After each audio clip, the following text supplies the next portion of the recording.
Bonjour et bienvenue à l'atelier d'ébénisterie et de marqueterie.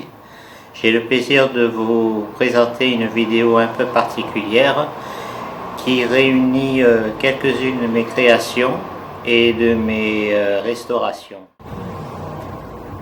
L'atelier d'ébénisterie et de marqueterie réunit deux spécialités différentes, la marqueterie de bois et l'ébénisterie. Sachant que je suis beaucoup plus spécialisé dans la marqueterie de bois, notamment dans la création.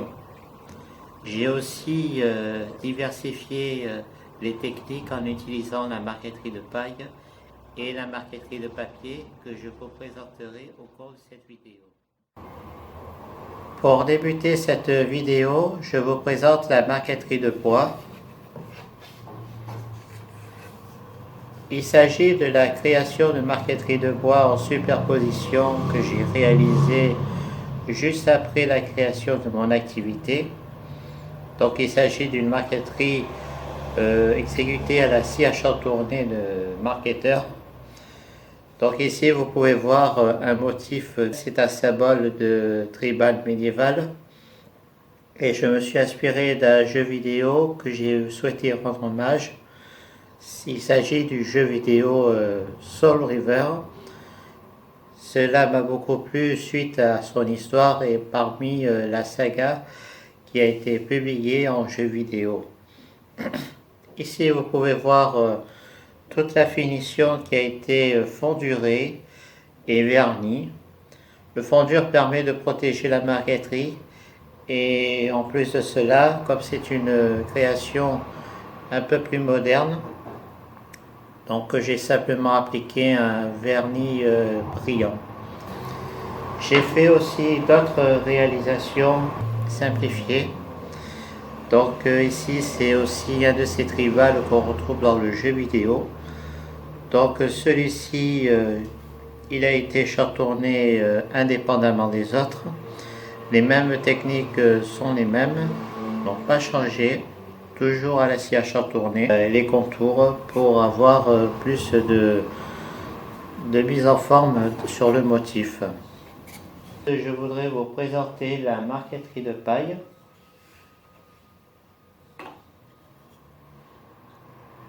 Donc c'est vraiment une marqueterie très basique que j'ai débuté. Donc ce sont des sets qui permettent de positionner la tasse lorsque on veut se servir à boire une collation, un café ou même un verre de jus d'orange. Il suffit de positionner et vous pouvez placer vos tasses, vos verres, ce que vous voulez. Une spécialité de l'atelier d'ébénisterie de marqueterie. La marqueterie de paille, je la mets aussi en avant. Il n'y a pas très longtemps, l'année dernière, j'ai réalisé aussi un coffret de marqueterie de paille. Donc c'est une nouvelle idée que j'ai trouvée. En plus de cela, je peux les réaliser à la commande et sur demande. Toujours dans l'art de la marqueterie, les créations de Noël. Que c'était en Noël 2017, j'ai eu le plaisir de réaliser ces marqueteries chantournées en contreplaqué. Après chantournage, j'ai simplement mis en valeur les personnages de Noël, les décors de Noël. Ils ont été à la fois peints et crayonnés pour les ombrages et enfin il a été verni. Je poursuis cette présentation avec une réalisation de deux coffrets créés en Noël 2018, c'est-à-dire l'année dernière. Donc ce sont deux coffrets que vous avez sans doute eu l'occasion de voir dans l'une des précédentes vidéos où je présente toutes les étapes du début à la fin de la réalisation. Ici, vous pouvez regarder, c'est un super coffret avec une ouverture pivotable en bois massif. On peut même faire le tour. C'est une finition assez spéciale. Ce n'est pas un vernis brillant que j'ai appliqué, mais plutôt un vernis gomme lac. C'est l'ancien vernis utilisé par les anciens artisans ébénistes, marketeurs, menuisiers des siècles passés. Du vernis gomme lac à la cire, ce qui fait la brillance lorsqu'on le tourne vers la lumière du jour. Cette partie-là, elle est plaquée en érable moucheté. L'érable moucheté en elle-même, elle est claire, mais une fois qu'on l'applique au vernis gomme lac, tous les bois qui sont clairs finissent par jaunir. C'est une chimie tout à fait normale. Il faut dire que le vernis gomme lac est fait à base d'alcool. Donc, est-ce que c'est l'alcool qui fait cette réaction sur le bois? À mon avis, peut-être. C'est une expérience que j'avais vécue la première fois lorsque j'avais réalisé un damier. Et sur ce damier, j'avais aussi utilisé ce vernis. Et j'ai pu constater que les parties claires de chaque carré étaient aussi jaunes. Donc c'est quelque chose qui m'a pas trop choqué au début, mais ça fait un côté assez rustique et ancien. La même chose, celui-là il est un peu plus important. Il a la même ouverture. La même ouverture pivotable. Les techniques sont toujours les mêmes. Les assemblages sont collés les uns avec les autres. Et ensuite, la finition, c'est une teinture noyée.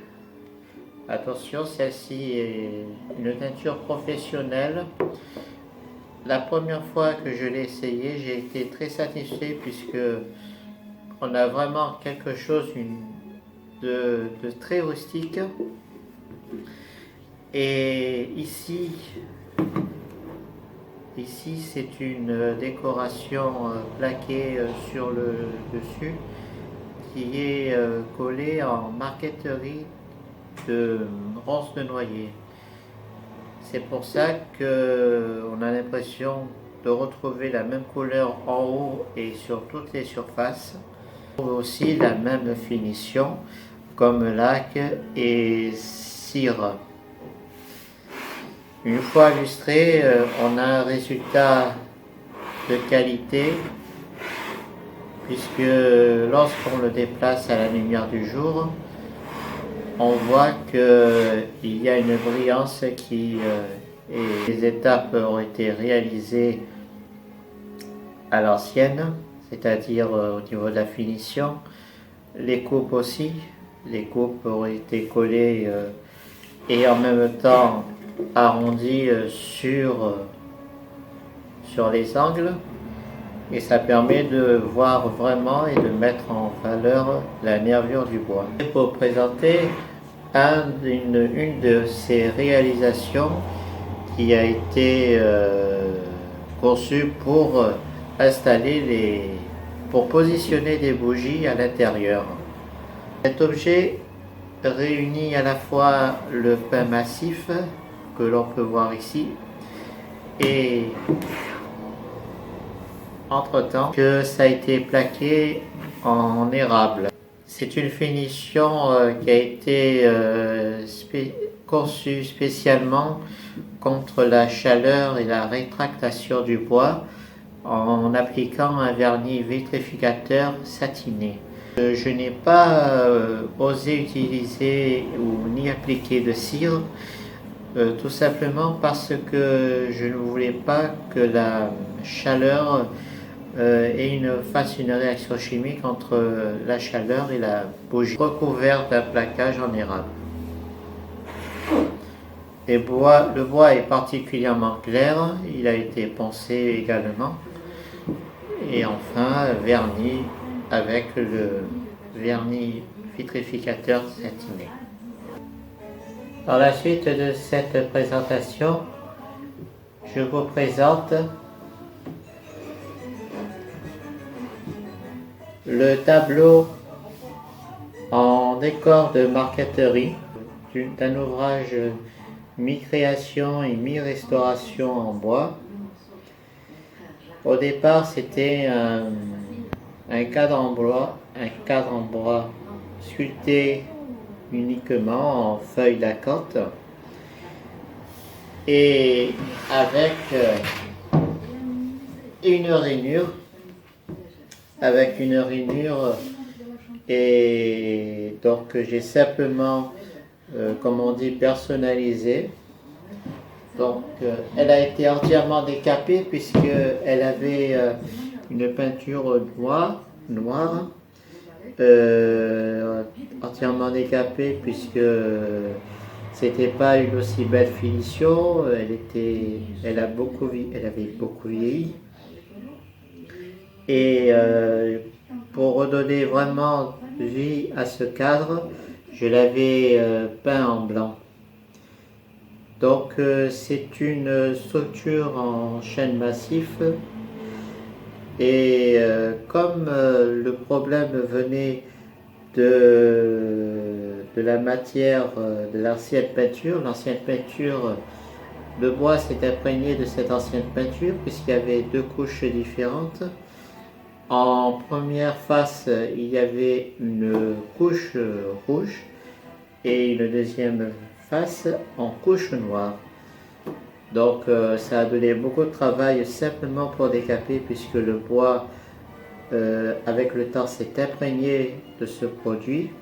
Je pense qu'il a été baigné puisque c'est un produit industriel et comme on voit entre chaque veinage les traces de couleur pas si rouge mais presque rose. Donc il était plus préférable que je le personnalise. Donc tout le cadre a été peint en blanc. Il a été aussi verni après application de la peinture. Et pour aller encore plus loin, je suis allé jusqu'au bout en faisant une création de décor de marqueterie. Cette technique, je l'avais apprise au tout début de ma formation et j'ai voulu retransmettre cette qualité en associant différentes essences de bois. Vous avez du padouk, de l'érable moucheté, vous avez aussi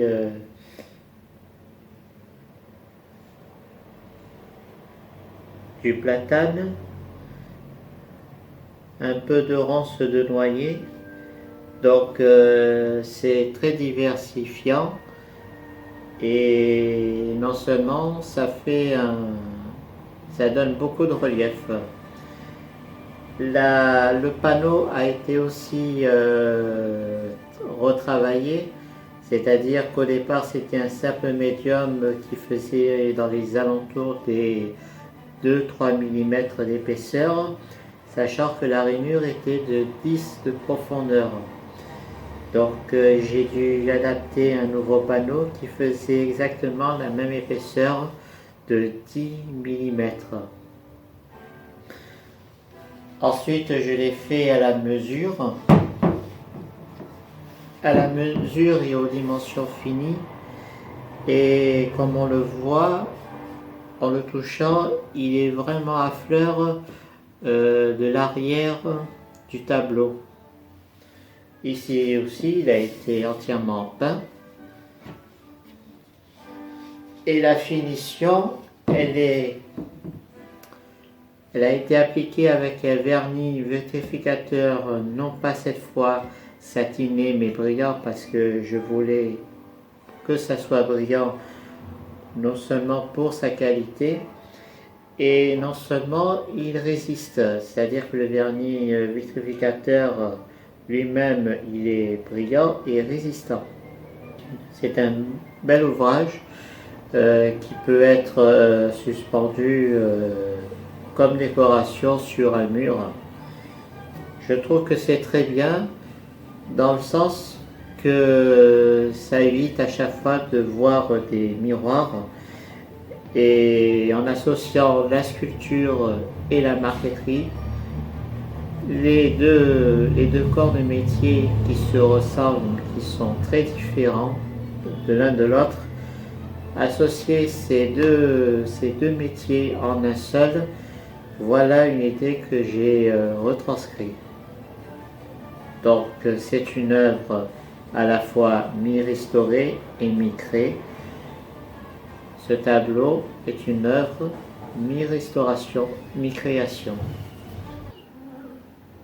Voici une de ces restaurations de mobilier que j'avais rénové. Dans le cadre de cette restauration, c'est un chevet Louis XV.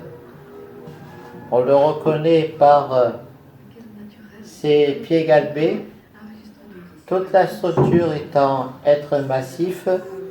Je l'ai métamorphosé en teinture acajou. Donc tout a été décapé et notamment restauré. Le tiroir n'avait pas de problème particulier. En revanche,